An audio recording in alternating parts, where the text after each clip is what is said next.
ஸ்ரீ ரேவா காண்டம் 27ஆம் அத்தியாயம். திரிபுராவில் கொந்தளிப்பை உருவாக்குதல். ஸ்ரீ மார்க்கண்டேய முனிவர் கூறினார். நாரத மாமுனிவரின் வார்த்தைகளை கேட்ட அரசியார், சிறந்த பிராமணரை, மகிழ்வீராக. நீங்கள் விரும்பும் தானங்களை ஏற்றுக்கொள்ளுங்கள். நான் உங்களுக்கு தங்கம், ஆபரணங்கள் மற்றும் பலவிதமான ஆடைகளையும் வழங்குவேன். மற்ற அரிய மற்றும் மதிப்புமிக்க பொருட்களையும் நான் தங்களுக்கு வழங்குவேன் என்றாள். அரசியாரின் வார்த்தைகளை கேட்ட நாரத மாமுனிவர் இவ்வாறு கூறினார். அழகிய பெண்ணை, அதை மற்றவர்களுக்கு வாழ்வாதாரம் இல்லாத பிராமணர்களுக்கு கொடுக்கட்டும். பக்தியின் மூலம் எப்போதும் ஏற்றுக்கொள்ளக்கூடிய மற்றும் அணுகக்கூடிய எல்லாவற்றாலும் நாங்கள் செழிப்புடன் இருக்கிறோம்.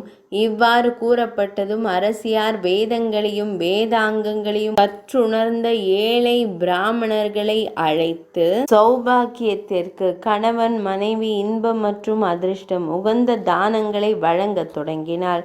நாரத மாமுனிவரால் அறிவுறுத்தப்பட்ட இந்த சௌபாகியத்தை அதிகரிக்கும் தான சடங்கினால் பகவான் ஸ்ரீஹரியும் சங்கரரும் எப்போதும் என்னிடம் மகிழ்ந்திருக்கட்டும். அதன் பிறகு அரசியார் மகாமுனிவர் நாரத மாமுனிவரிடம் கூறினாள். அரசியார் கூறினாள், நீங்கள் அறிவுறுத்தியபடி தானம் செய்யப்பட்டது. இது என் கணவரை கருத்தில் கொண்டு செய்யப்பட்டது. சிறந்த பிராமண முனிவரே, என் ஒவ்வொரு பிறவியிலும் பாணன் மட்டுமே என் கணவனாக இருக்க வேண்டும். அன்பான சிறந்த பிராமணரே, பாணனை தவிர எனக்கு வேறு தெய்வம் இல்லை. இந்த உண்மையின் பலத்தால் என் கணவர் 100 ஆண்டுகள் வாழட்டும்.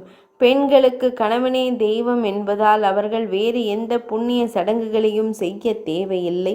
இருப்பினும் தங்கள் சொற்படி தானம் முறையாக வழங்கப்பட்டது. மரியாதைக்குரிய முனிவரே, இப்போது நாம் நமது கடமையை செய்வோம். நான் என் கணவரிடம் செல்கிறேன். பிராமண முனிவரே, மரியாதைக்குரியவரே, இப்போது கூறுங்கள், எனக்கு ஆசி வழங்கப்படட்டும். பின்னர் சிறந்த மன்னரே, நாரத மாமுனிவர் அவளிடம் அப்படியே ஆகட்டும் என்று கூறி விடை பெற்று அனைவரின் இதயங்களையும் கவர்ந்து வேறொரு விஷயத்தில் தன் மனதை செலுத்தியவாறு அங்கிருந்து மறைந்தார். அந்த பிராமணர் ஆகாயத்தில் சஞ்சரிப்பவர்களால் முறையாக வணங்கப்பட்டார். பிறகு பரதகுலத்தோனே, அவர்கள் அனைவரும் பாணனின் மனைவியர் தங்கள் மனதை தங்கள் கணவன் மீது திருப்பினார்கள். நாரத மாமுனிவரால் மயக்கப்பட்டு வசீகரிக்கப்பட்ட அவர்கள் அனைவரும் வெளிரி போய் பொலிவிழந்து காணப்பட்டனர். 27ஆம் அத்தியாயம் இனிதே நிறைவடைந்தது.